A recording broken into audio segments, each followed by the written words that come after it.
getting like that, and I don't like crying because it makes my head hurt.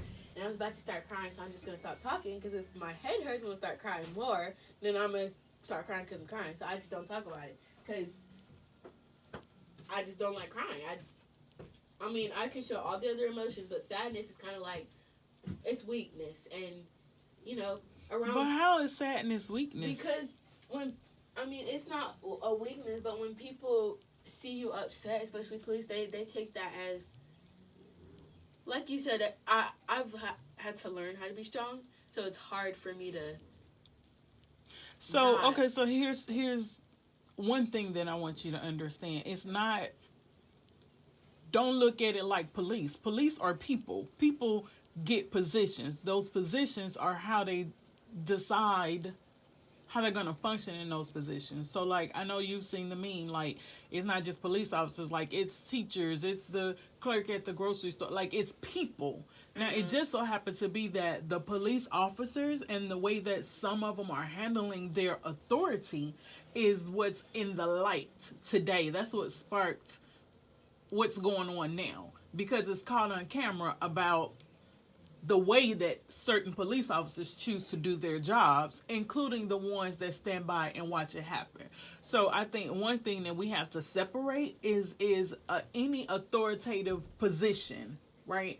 And this just happens to be that the police officers are caught on camera in their authoritative position, and it's becoming deadly. So, you know, I think if you learn to separate the two, like, there's not the fear of police officers, right? So, like, you know, there are cases where you do have to call the police if you're not able to resolve a conflict on your own. And there are cases where the police officer is able to come and help you and diffuse the situation, right?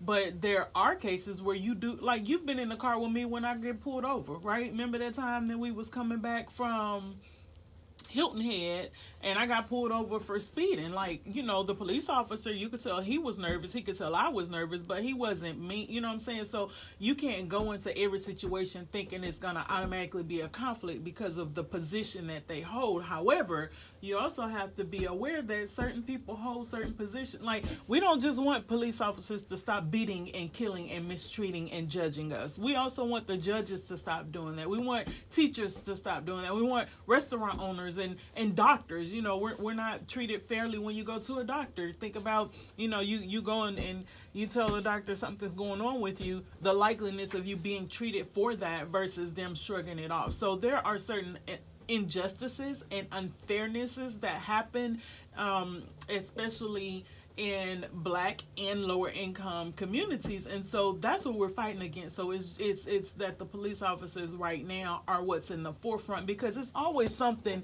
to get your attention, right? So if you think about it, if you go out and you hurt yourself, right? Well, the scar on the outside is what we can see, but we cannot see how deeply you're injured, right?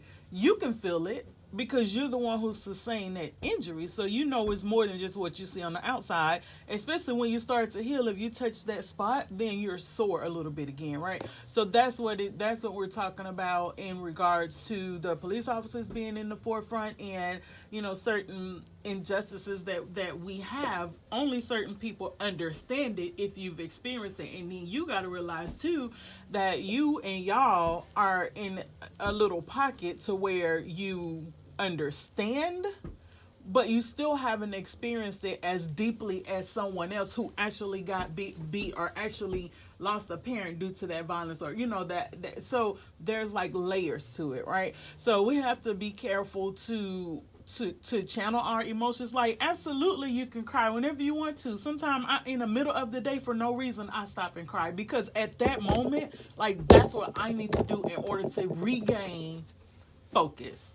You know what I'm saying? So absolutely, sadness and even anger, or all of the emotions, like, it's unfair for us as humans to deny ourselves the opportunity to feel the things that we feel. If you're sad, feel that sadness. If you're mad, feel that madness. If you're happy, feel that happiness, but you can't stay there.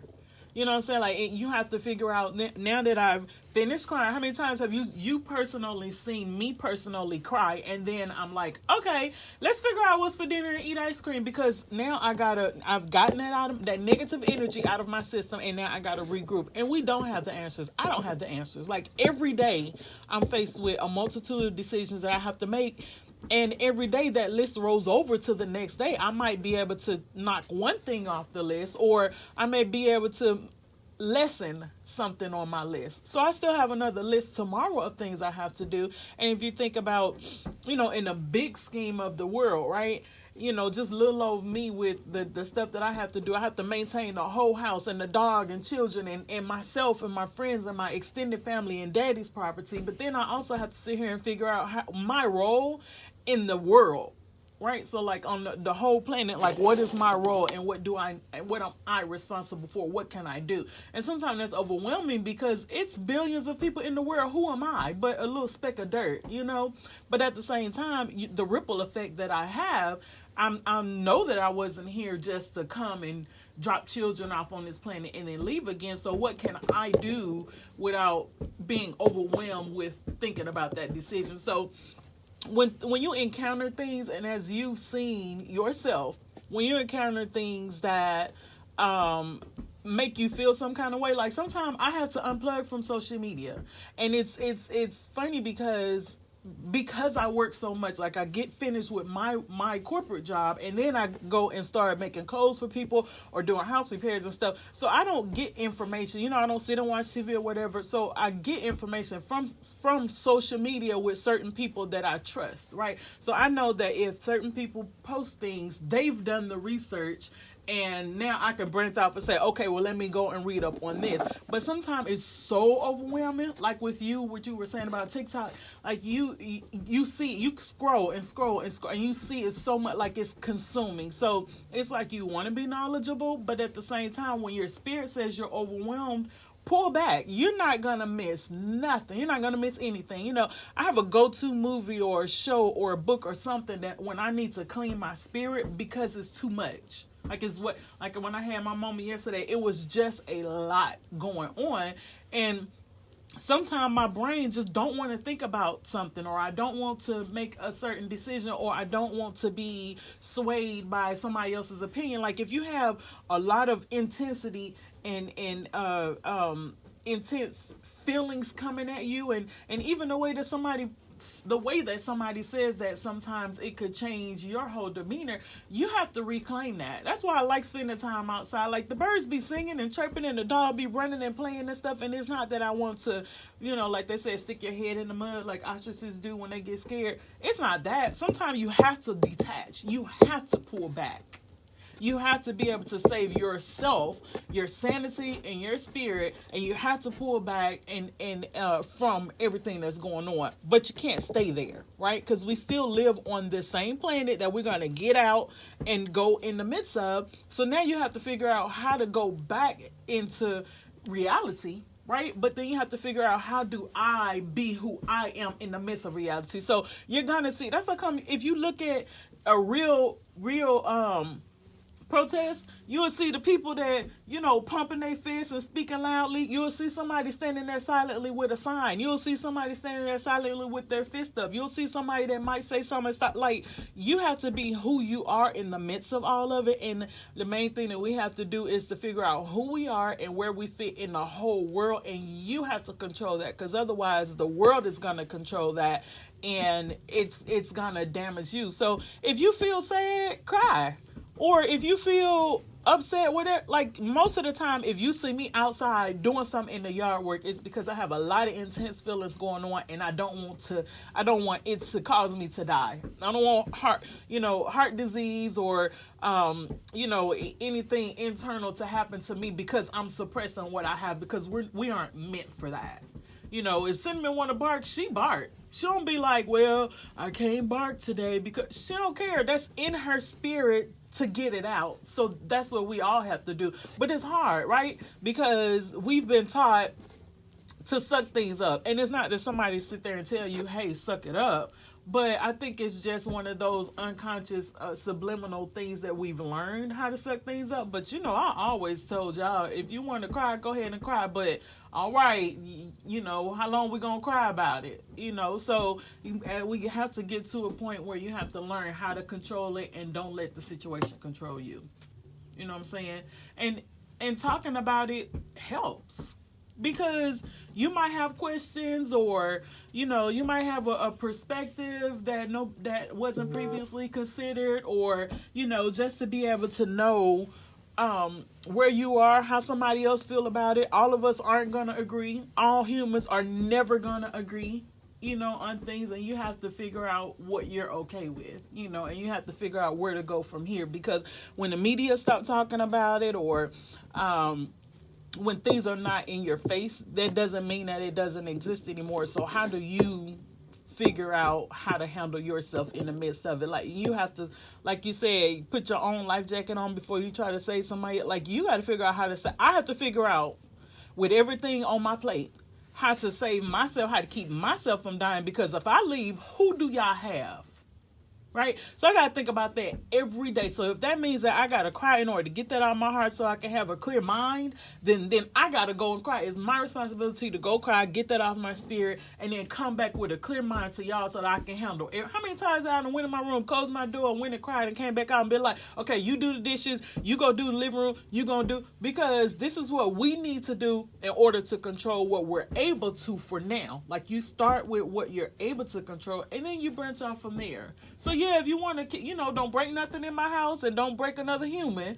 But whatever it is that you need to do in order to get whatever feelings that's in you out, do that. And you have to make that a habit as long as you live, because people suffer from depression. They suffer from other negative thoughts. They harm other people. You end up with heart disease or anxiety and other things that in some cases are controllable, because we don't know what to do with those emotions, and that's not healthy. Okay, so don't get in the habit of suppressing your emotions. You let them out, handle them, feel those emotions. And if you want to read my book, I wrote about that in the book. But feel everything that you, maybe that's what you could do. Reread that whole book, because it talks about different ways, and it's not end all be all, which means that everything in the book ain't guaranteed to be able to work for you. But it's just my perspective on how you still have to confront things, right? You still have to handle things, like the gopher rodent, whatever that thing is that Cinnamon killed. Like, I did not want to touch that thing, but guess what? I can't just leave it in the yard. Like, that's not healthy for anybody. It's not normal. It's not natural. It's going to be a whole nother set of problems. I had to go and touch that thing. Even though I didn't want to, I had to go and touch it. I had to. And that's in life. Like, there's some things that you really don't even want to do, but in order for you to survive, you really have to be able to go and handle those things. You know what I mean? I'm sorry that y'all having to go through this, and so young. I'm sure it's weird, and Amon don't really talk about it as much as you and Chauncey, so I don't really know. Like, how are you processing it? Processing everything that's going on.